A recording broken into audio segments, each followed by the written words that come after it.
이제 로마에 들어가다라는 제목으로 말씀을 나누도록 하겠습니다. 자, 우리가 이제 본 것처럼 바울이 드디어 이제 로마 땅에 발을 딛게 되어집니다. 로마로 들어가게 되어집니다. 그러나 그 신분이 죄인의 신분으로 들어가게 되었습니다. 이것이 바울의 원래 계획은 아니었겠죠. 죄인의 신분으로 그 계획이 이루어지게 되었습니다. 그리고 그 가는 과정이 우리 몇 주간 지켜본 것처럼 그 백길이, 로마까지의 백길이 정말 어려운 백길이었죠. 그래서 생사의 그 길을 넘나드는 아주 어려운 백길을 통과하여서 또 죄인의 신분으로 비로소 이제 로마에 들어가게 된 것입니다. 그러니까 가기는 갔을 때, 로마에 들어가기는 들어갔을 때, 그러나 어찌 보면 그렇게 순조롭게 바울의 생각처럼 그렇게 되지는 어쩌면 아닌 것입니다. 너무나 어렵고 힘들게 또 떳떳하지 못한 죄인의 신분으로 그렇게 로마 땅에 들어가게 된 것입니다. 여러분, 그러나 하나님께서는 그것을 통해서 또한 여러분 일하시는 것입니다. 그래서 우리는 어떤 계획을 이루어가고 뜻을 펼칠 때 좀 이렇게 당당하게, 폼나게 어떤 일을 이루어가기를 원하는 것입니다. 그래서 누구에게 말해도 자랑스럽고 떳떳하게 모든 것이 좀 신나고 행복하게 그것들을 이루기를 사실은 우리는 원하는 것이 또 사람의 마음이기도 한 것이죠. 그러나 하나님께서는 항상 그렇게 일을 이루어 가시지는 않는다는 것입니다. 우리 생각에는 조금 부끄럽고 부족하고 좀 잘못된 것처럼 여겨지나, 그러나 하나님께서는 또한 그것을 통하여서 그렇게 일을 해 나가시는 것입니다. 작은 어떤 순교자의 그런 희생을 통하여서 하나님께서는 그곳에 교회를 세우시고 그 나라를 변화시키시기도 하시는 것이죠. 우리의 생각으로 하면은 실패로 여겨지는 많은 일, 그 터 위에 하나님께서는 일을 이루어 가시는 것입니다. 우리가 실망하지 말아야 합니다. 우리나라에 최초로 성경을 들고 온 최초의 선교사 토마스 선교사입니다. 단 한마디, 단 한 사람에게도 복음을 전하지 못하였습니다. 대동강 갯벌 바닥에 발을 딛자마자 창에 찔려 죽었습니다. 그러나 그 위에 여러분 한국교회가 세워진 것입니다. 하나님께서 그 위에 역사하신 것입니다.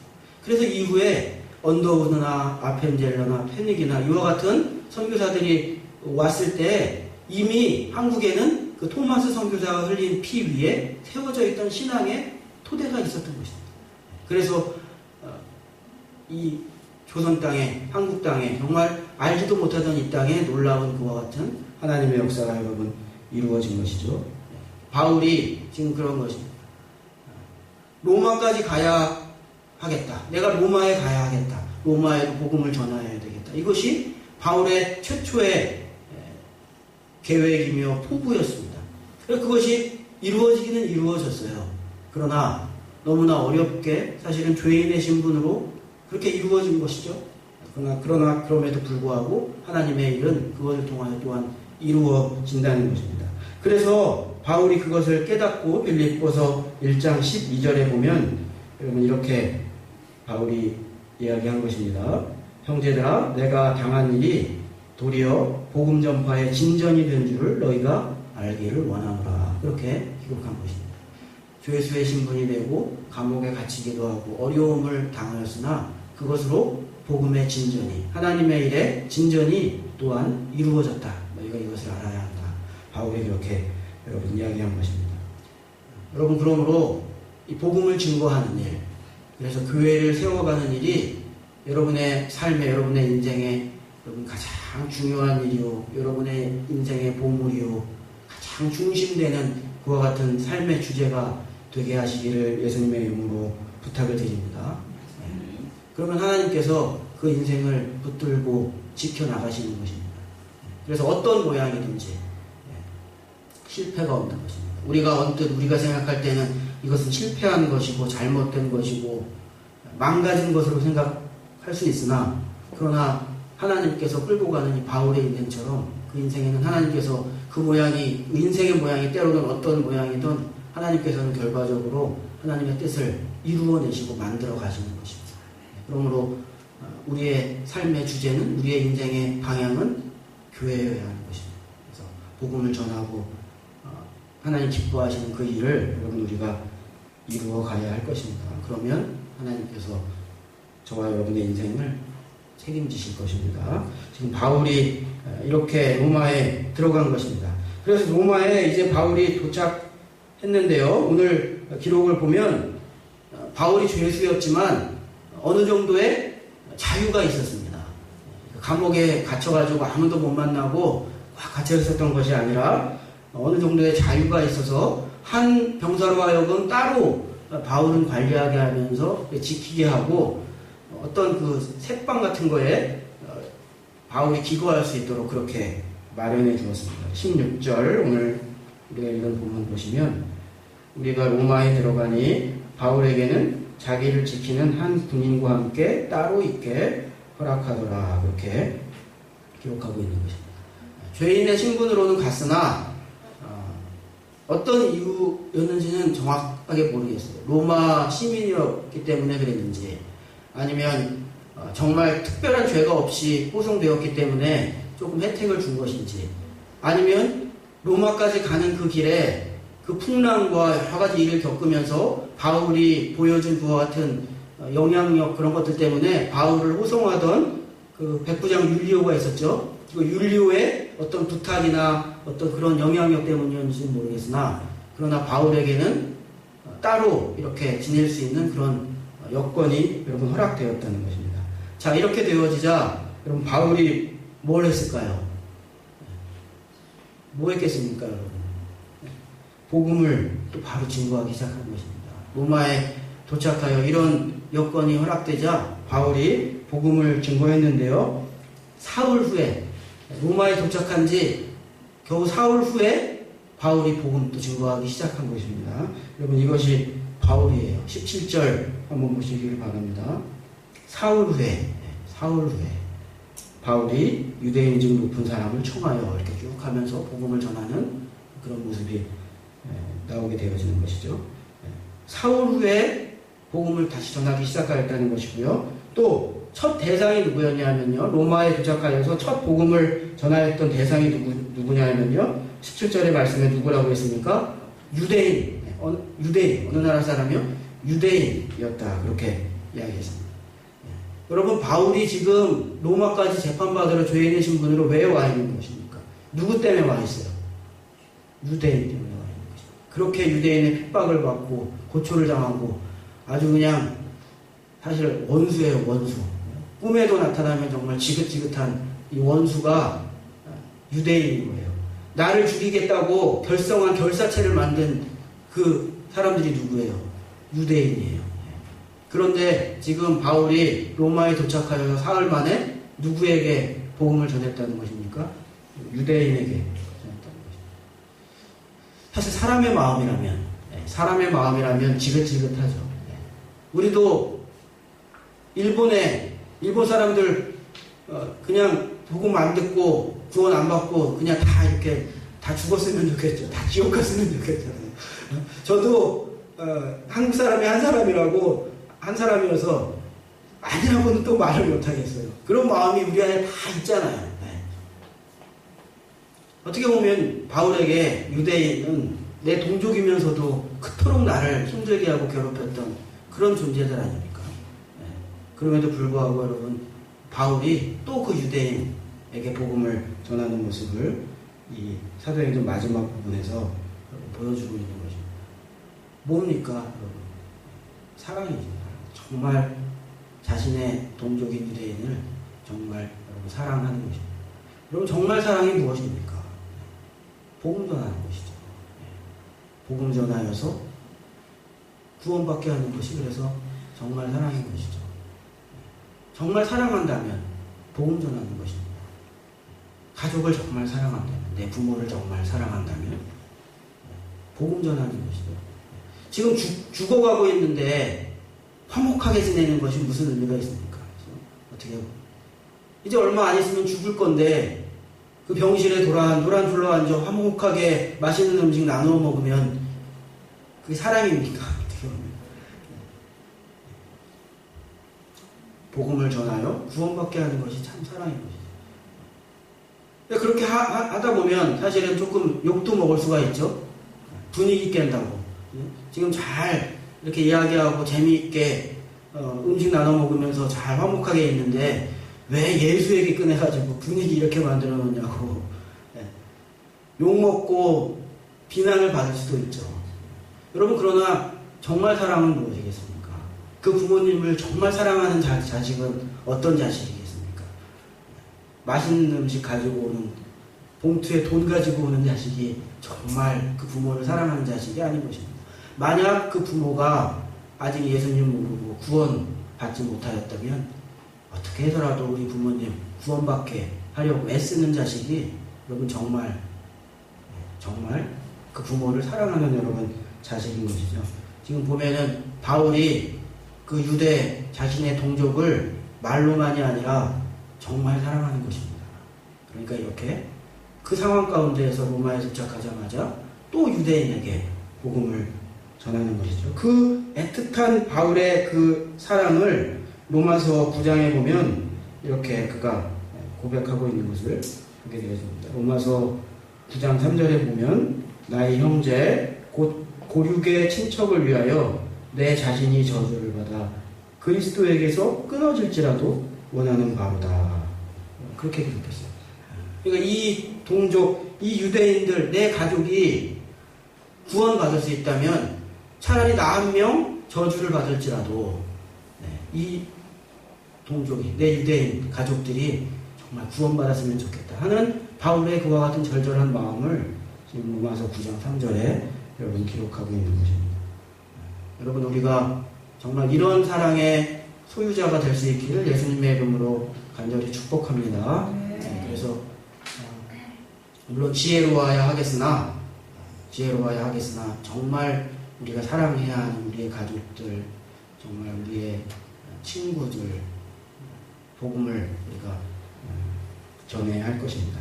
여러분, 그러나 바울의 이와 같은 마음과는 달리 유대인들은 바울의 그 전하는 복음을 잘 받아들이지 않았습니다. 그래서 우리가 지금 계속 보는 것처럼 거절하고 배척하고 또 바울을 오히려 공격하고 그렇게 했습니다.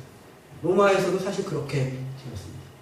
그래서 바울이 오늘 읽은 본문에서도 이야기한 것처럼 그래서 그 복음이 누구에게로 간 것입니까? 이방인에게로. 그 복음이 이방인에게로 간 것입니다. 그래서 바울은 이 로마 땅에서도 하루 종일 이방인들에게 그래서 이제 복음을 또 증거하는 것입니다. 자신이 우거하는 집에서 오늘 성경 보면 아침부터 저녁까지 계속 복음 전하는 것입니다. 23절 말씀 보시면 그들이 날짜를 정하고 그가 유숙하는 집에 많이 오니 바울이 아침부터 저녁까지 강론하였다. 하나님의 나라를 증언하고 모세의 율법과 선지자의 말을 가지고 예수에 대하여 권하였다. 이렇게 바울이 아침부터 저녁까지 또 날짜 정해가지고 스케줄 짜가지고 만나야 할 사람들 스케줄 짜가지고 아침부터 저녁까지 이렇게 가르치고 또 예수의 도를 권하고 이렇게 하였다. 그렇게 기록하고 있는 것입니다. 전도자의 마음이요 전도자의 삶인 것입니다. 전하는 것입니다. 그런데 전한다고 또 다 듣는 것은 아닙니다. 24절 계속해서 보시면 그 말을 믿는 사람도 있고 또 믿지 아니하는 사람도 있었다. 믿는 사람도 있고 믿지 아니하는 사람도 있었다. 그랬습니다. 그럼에도 불구하고 그러나 계속하는 것입니다. 계속 그 전도에 권하는 말을 잘 사람들이 정말 고맙게 받아들이면 그 일을 더 많은 사람들이 신나서 잘 할 수 있겠죠? 그죠? 저는 확신하기를 만약에 여러분이 나가서 지금부터 나가서 만나는 사람마다 복음을 전하는데 그 사람들마다 너무 감사하다고 이런 걸 나에게 들려줘서 너무 감사하다고 그러면서 다 마음의 변화를 일으키고 받아들이고 다 교회에 나온다면 여러분 밥도 안 먹고 제가 생각할 때 여러분도 틀림없이 밥 먹을 그런 생각도 없이 배도 안 고플 거예요. 아마 하루 종일 돌아다니면서 만나는 사람마다 복음 전할 거예요. 듣는 사람마다 그 말씀을 다 듣고 그렇게 받아들이고 좋아한다면. 근데 여러분 하지 못하는 이유가 뭐예요? 안 들으니까, 그죠? 상처받잖아요. 싫은 말 듣고, 그죠? 거절되고, 그렇게 하니까 두려운 마음이 생기고 그래서 자꾸 피하게 되고 안 하게 되는 건 아닙니까? 근데 바울을 여러분 오늘 보시면 바울이 이야기할 때 그 말을 사람들이 다 들었느냐? 그렇지 않았다는 거예요. 믿는 사람, 듣는 사람도 있고 그것을 믿지 않는 사람도 있었다는 것입니다. 그럼에도 불구하고 바울은 그것에 개의치 아니하고 상관하지 아니하고 계속 복음을 쉬지 않고 여러분 전했다는 것입니다. 그러니까 생각해 보면요, 전도라는 것은 그 사람으로 하여금 반드시 그 일을 전하는 것을 받아들여서 그 사람이 설득되어서 예스 하도록 만드는 것이 어떻게 보면 전도하는 것이 아닌 것입니다. 전도자의 사명이 어떻게 보면 거기까지는 아닌 거예요. 그것은 할 수가 없어요. 사람의 마음을 변화시켜서 설득하여서 그 사람을 예스까지 만들어낼 수가 없어요. 전도하는 것은 그럼 전도자의 사명은 무엇이냐?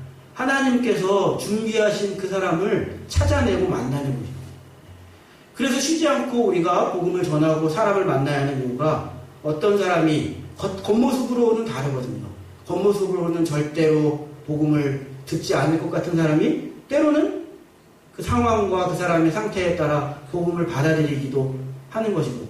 그리고 지금은 복음을 듣지는 않았지만 그 사람이 5년 후나 10년 후에 그때 복음을 듣기도 하는 것이거든요.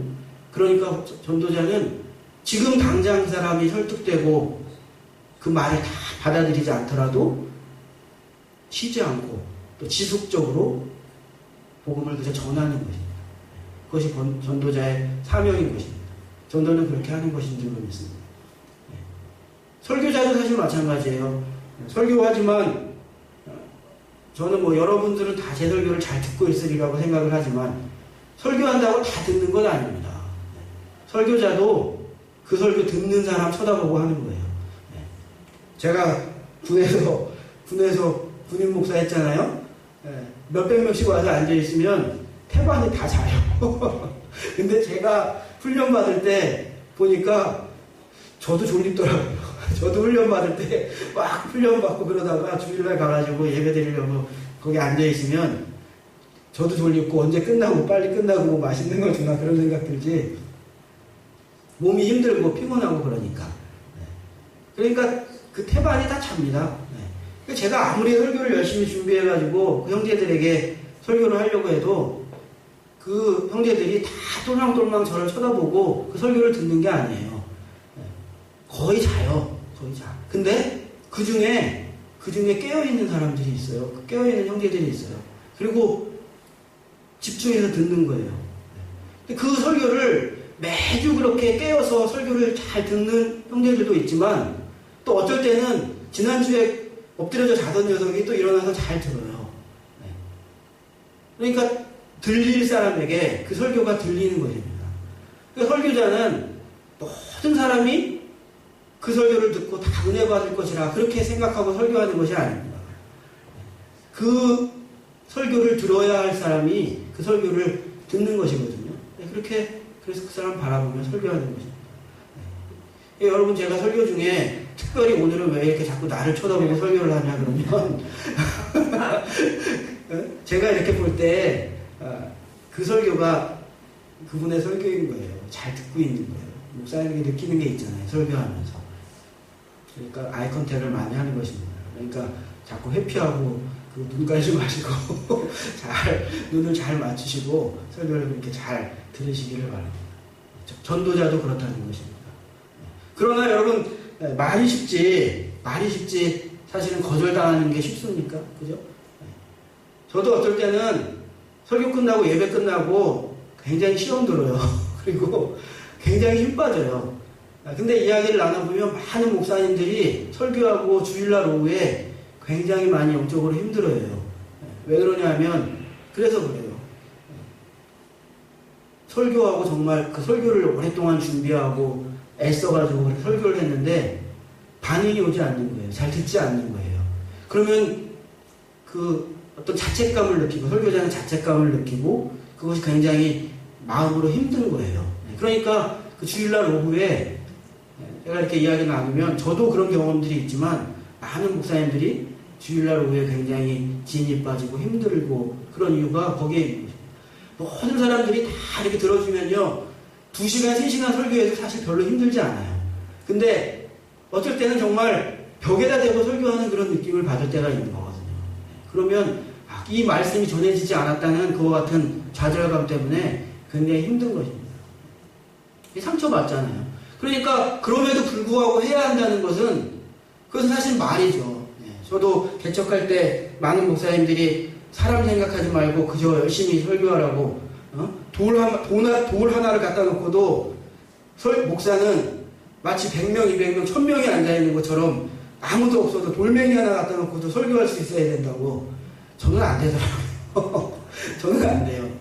그러니까 그게 말로는 그게 이론적으로는 쉬운 이야기지만 여러분 실제적으로 이렇게 거절되고 안 되고 그러는데 그 일을 계속 지속하며 복음을 전하고 사람을 계속 만나고 전도하는 일이 여러분 사실은 쉬운 일은 아닌 것이죠. 더군다나 지금 바울이 죄수의 신분이고 지금 이때 나이가 이미 50대 중반이 지났습니다. 지금 50대 중반이라고 하면 굉장히 젊은 사실은 나이이죠. 65세부터 우리나라는 경로 우대를 하지만 이제 그것도 이제 올리려고 하잖아요. 그죠? 65세 너무 어리다고. 그죠? 70세 이상, 75세 연세 드신 분들은 야, 어떻게 저 어린 사람들하고 나하고 똑같은 그런 취급을 받나 아마 그러실 것 같은데. 그러나 이 당시로 생각하면 사실 50대 중반은 굉장히 연로한 그런 적지 않은 그런 나이인 것입니다. 그러니까 하던 일도 하기 싫어지는 그런 나이인 거예요. 힘들고 피곤해지는 그런 나이인 것입니다. 여러분 그럼에도 불구하고 지금 바울이 로마에서 하는 모습을 보면 여전히 식지 않는 그와 같은 열정으로 지금 그죠? 아침부터 밤까지 복음을 전하고 있는 것을 보게 되는 것입니다. 아직 그 열정이 살아있는 것입니다. 여러분 그 바울의 열정은 그러면 어디서 오는 것입니까? 바울의 사명에서 오는 것입니다. 흔들리지 않는 그 풋대를 향하여 달려가는 그 바울의 사명. 그 사명이 곧 뭐를 만들어내는 것입니까? 바울의 비전, 바울의 꿈을 만들어내는 것입니다. 그래서 내가 이루고자 하는 것, 그 표대를 향하여 열정을 향해서 달려가는 것이죠. 그러면 그 바울의 사명과 그 꿈은 어떻게 발생하는 것입니까? 어떻게 생긴 것입니까? 예수님 만나서 생긴 거예요. 그렇죠? 다메섹 도상에서 바울이 예수님 만남으로 예수님께서 바울의 인생에 달려갈 길을 정해주신 것이죠. 그것이 사명이죠. 그것으로 인하여서 바울은 꿈을 품게 된 것이죠. 내가 로마에까지 땅끝까지 이르러 복음 전하는 그런 이방인의 사도가 되어야겠다. 그치지 않는 마음을 갖게 된 것이고 그것이 지금 이 나이 많은 이 시절까지도 열정이 꺾이지 않는 그와 같은 인생을 살게 되는 여러분 바울의 모습을 여러분 보여주고 있는 것입니다. 그래서 사명자는 꺾이지 않는 것입니다. 잠시 주춤했다가도 그 사명이 마음속에 불같이 울컥울컥 올라오는 것입니다. 그래서 그 인생을 계속 그렇게 꺾여서 자포자기하며 그저 그런 인생으로 사명자는 살아갈 수가 없어요. 때로는 주춤할 수도 있어요. 그러나 그것이 다시 여러분 꺼지지 않는 심지처럼 다시 그 가슴 속에서 다시 울컥울컥 다시 막 타오르기 시작하는 거예요. 그래서 도무지 그 일을 하지 아니하고는 그 인생을 향하여 살아가지 아니하고는 또 견딜 수가 없는 거예요. 하나님께서 자꾸 꿈을 주시고 그것을 이루게 하시니까 또 다시 힘을 내고 여러분 열정으로 여러분 살게 되는 것인데요. 바울이 그런 것이고요. 여러분 저와 여러분이 이런 사명자가 되어서 이 속초 땅에서 하나님께서 우리에게 주신 이 사명, 이 꿈, 이 비전 여러분 함께 이루어갈 수 있기를 예수님의 이름으로 축복합니다. 제가 이제 생각하는 것들 하나님께서 주신 꿈이 있는데 교회를 세워가는 꿈이 있고 그 꿈은 이렇게 그냥 교회 하나 세우는 것이 아니라 속초에 조금 더 영향을 주고 사람들과 조금 더 교류하는 그런 교회를 세우는 것이 원래 시초에 제 꿈입니다. 제가 아마 몇 번 말씀드렸을 것이라고 생각돼요. 그래서 우리 교회의 방향을 제가 이야기할 때도 제가 두 가지 우리 교회 특징을 홈페이지에도 적어놓고 했는데 여러분은 잘 모르실 수도 있어요. 아직은 여러분의 꿈은 아니고 제 꿈입니다. 이게 제가 두 가지로 적어놨는데 하나는 NFC라고 적어놨고 또 하나는 KFC라고 적어놨습니다. NFC는 Neighbor Friendly Church. 그게 제 방향입니다. 그래서 교인들끼리만 똘똘 뭉쳐가지고 행복한 교회가 아니라 이웃이 함께 어울리는, 이웃과 함께하는, 이웃이 드나드는, 우리 교회 예배 드리지 않는 사람이라도 우리 교회 좀 드나드는 그런, 그래서 이웃과 친절하고 친밀한 교회 되는 것이 제가 세우고 싶은, 만들어가고 싶은 이 속초 땅에서 계획이었습니다. 속초라는 곳은 예수님 믿는 사람도 많지 않고 그렇기 때문에 그렇게 사람들과 사귀며 저변을 만들어가는 그런 교회 방향이 필요하다고 생각했기 때문인 것이죠. 그래서 사실 옆에 우리 도서관, 영어책 도서관 만들고 한 이유가 사실 거기에 있어요. 저도 한 절반 정도 막아가지고 제 사무실 넓게 쓰면 좋은데 제가 다 비우고 쓰던 사무실도 비우고 그 공간을 자꾸 어떻게 해서든지 이웃이 오가는 환경으로 만들어 보려고 애쓰는 이유가 사실 거기에 있는 것입니다. 그래서 적은 돈이지만 우리가 모아가지고 유색에 나누려고 애쓰고 또 가진 것이 지금 자본적으로 많지 않으니까 영어도 좀 가르치고 수학도 가르치고 우리가 가진 것을 좀 나누면서 함께 이웃과 함께 하고 싶어서 한 것입니다. 그러나 제 생각보다는 잘 되지 않고 있어요. 앞으로 지금 이제 우리 교회를 새로 공간을 만들어서 해나갈 방향은 이것을 더 강화시키는 방향으로 해나갈 것입니다. 또 한 가지 제가 생각한 게 KFC라고 했어요. 켄터키 프라이드 치킨이 아니고 키스 프렌들리 처치입니다. 키스 애들, 우리 아이들, 미래 세대 아이들이 많이 찾아오고 여기서 배우고 그렇게 하는 방향으로. 그래서 아이들을 위한 공간을 많이 만들려고 그렇게 애쓰는 것이고요. 제가 이제 지금 우리가 계획하고 준비하고 있는 것들이 방향이 바로 여기에 있는 것이고요.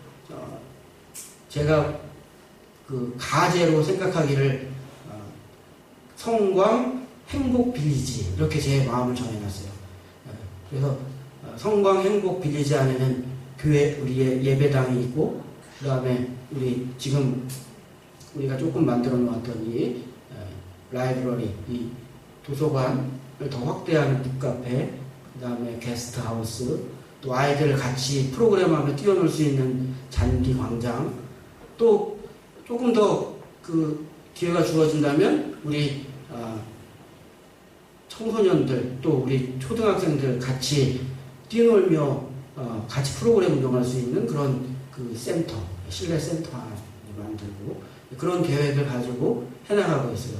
이 계획이 처음부터 사실은 제가 가지고 있는 계획이었는데 규모가 크고 원대하기 때문에 쉽게 시도하지 못하고 있었으나 그러나 이제 시도해 보려고 합니다. 그래서 여러분 함께 마음을 모아주시고 기도해 주시고 이것이 하나님께서 주시는 꿈이요 비전이고요. 이것이 사명인 것입니다. 그것을 이루어가는 그와 같은 행복과 즐거움으로 우리의 인생을 살아나가는 것이고요. 하나님께서 그 인생과 함께 하실 줄로 믿습니다. 지금 바울이 그렇게 하는 것입니다. 그러면 좌절이 있고 실패가 있고 거절이 있어도 이런 사람은 거기서 멈추지 않는 것입니다. 계속 그것을 이루어 나가기 위해서 나아가는 것이고요. 그 다음에 내 눈에는 잠시 그 좌절과 어려움으로 보일지라도 우리가 처음에 이야기한 것처럼 하나님께서는 또 그 모습을 가지고 또 그 일을 진전시켜 나가는 것입니다. 그러니까 지금 내가 실패하는 듯 보이는 하나님께서는 때로는 그 모습을 가지고 오히려 그 과정을 통하여서 하나님께서는 그 목적을 이루어내시는 거죠. 그래서 우리는 사명을 버리지 아니하고 포기하지 아니하고 계속 우리가 바울처럼 그 길을 포기하지 않고 가는 것입니다. 지금 이제 마지막으로 보면 사도행전이 그래서 그렇게 진행되고 있는 것입니다. 바울이 계속 복음을 전하는 것입니다. 이것이 사도행전의 끝입니다. 딱 정리하여 끝나지를 않는 것이고요. 우리가 31절 읽은 것처럼 31절 다시 한번 여러분 보시면 바울이 이게 사도행전 마지막 구절이에요. 바울이 온 이태를 자기 셋집에 머물면서 자기에게 오는 사람을 다 영접하고 하나님의 나라를 전파하며 주 예수 그리스도에 관한 모든 것을 담대하게 거침없이 가르치더라. 이것이 사도행전의 마지막 구절입니다. 그러니까 결론을 내지 않아요. 사도행전은 결론이 내지 않고요. 그래서 모든 사람들이 이야기하기를 사도행전은 계속 쓰여지는 성경이라는 것입니다. 지금 하나님의 복음은 지금도 계속 전하여지고 그 스토리는 계속 쌓여가고 있는 것 아닙니까? 그러니까 사도행전은 지금 우리가 계속 써가고 있는 끝나지 않은 성경이 바로 여러분 사도행전인 것입니다. 우리가 이것을 우리도 이어가야 하는 것입니다. 우리도 사도행전의 주인공이 되어서 바울처럼 이 일을 우리도 계속적으로 이어가야 하는 것입니다. 그래서 그 장소가 어디든지 때가 어느 때든지 우리도 이 일을 교회를 세우고 복음을 증거하여 제자를 삼는 사도행전 1장 8절에 그 시작을 우리도 계속 그래서 우리가 사도행전 29장 30장 그죠? 우리가 만약에 기록한다면 한 40장 50장쯤에 우리의 얘기가 좀 들어갈까요? 네. 지금 계속해서 이어오고 있는 그 교회의 역사가 여러분 있는 것입니다. 그래서 우리 교회가 여러분 말씀드린 것처럼 끊임없이 꾸준히 복음 증거하는 이 사역을 우리가 계속해 나갈 수 있기를 예수님의 이름으로 간절히 소망하고 축복합니다. 네. 큰 교회 될 수 있기를 바랍니다. 큰 교회가 어떤 교회입니까? 사람 많은 교회, 예배당 큰 교회가 아니에요. 복음 증거하는 교회가 큰 교회인 것입니다. 그러면 사람 많고 그 예배당 큰 교회가 큰일 하느냐? 꼭 그렇지는 않은 거예요. 이미 지금 모여있는 사람들이 다 그렇게 복음 증거 열심히 하느냐? 그렇지는 않은 거예요. 제가 보면 그렇더라고요. 물론 그런 교회도 있으나 꼭 그렇지는 않은 거예요. 다른 방향에 열심을 내는 교회들이 많이 있는 거예요. 네. 그러나 정말 하나님께서 원하시는 큰 교회는 어떤 교회냐? 복음 증거하는 교회인 것입니다. 복음 증거하는 교회예요. 끊임없이 복음 증거하는 그 사명을 이루어가는 교회가 여러분 큰 교회이고요. 우리 교회가 이 속초 땅에서 이렇게 밑을 저변을 우리가 누비며 일을 하는 것입니다. 큰 돈 들여가지고 무슨 행사 벌이고 이것이 큰일 하는 것이 아니라 내 주변에서 저변을 누리며 사람들을 만나며 시간을 헌신하며 또 내가 가진 것들을 헌신하여 한 사람 한 사람 예수 전하여 그 사람 예수 제자로 만들어가는 것이 여러분 가장 큰 교회의 일이며 우리가 해나가야 하는 여러분 그와 같은 일인 것입니다. 이것이 참 그리스도인이기 때문에 전도하지 않는 교회, 전도하지 않는 그리스도인, 재생산하지 않는 그리스도인 어떻게 해야 할까요? 모든 것들은 잘하고 정말 예배생활 잘하고 인격적으로 훌륭하고 모든 것을 잘하는데 그러나 전도하지 아니하고 전도할 마음이 없는 그리스도인 몇 점을 주어야 할까요? 여러분 몇 점 주시겠습니까? 네, 한번 생각해 보세요. 모든 것이 완벽해요. 그러나 전도하지 아니하고 전도할 생각도 하지 않아요. 전도 대상자도 없어요. 여러분 몇 점 주시겠습니까? 네, 저는 50점 드리겠습니다. 저는 조금 후하게 드린 거라고 생각합니다. 예수님께서는 몇 점 주겠습니까? 네, 저보다 적은 점수 주실 것이라고 생각합니다. 그만큼 우리 그리스도인이 복음 전하고 제자 만들고 하나님의 말씀 따라 살도록 그렇게 복음 전하며 전도하는 것은 정말 큰 일이요. 정말 우리가 해나가야 하는 그런 일인 줄로 믿습니다. 우리 교회가 이런 교회 계속적으로 될 수 있기를 원하고 하나님께서 우리 교회를 사용하셔서 우리 교회에 주신 그 사명과 비전을 여러분 이루어 나가시기를 간절히 소망합니다. 그리고 바라기는 여러분들이 그 일원이 되어주시기를 바랍니다. 그래서 함께 기도하며 하나님께서 우리 교회에 주신 이 꿈 10년, 20년, 30년 또 그 다음 세대까지 계속 만들어 나가며 그 꿈을 실현시켜 나가는, 성취해 나가는 우리 교회 될 수 있기를 간절히 축복합니다. 기도하겠습니다.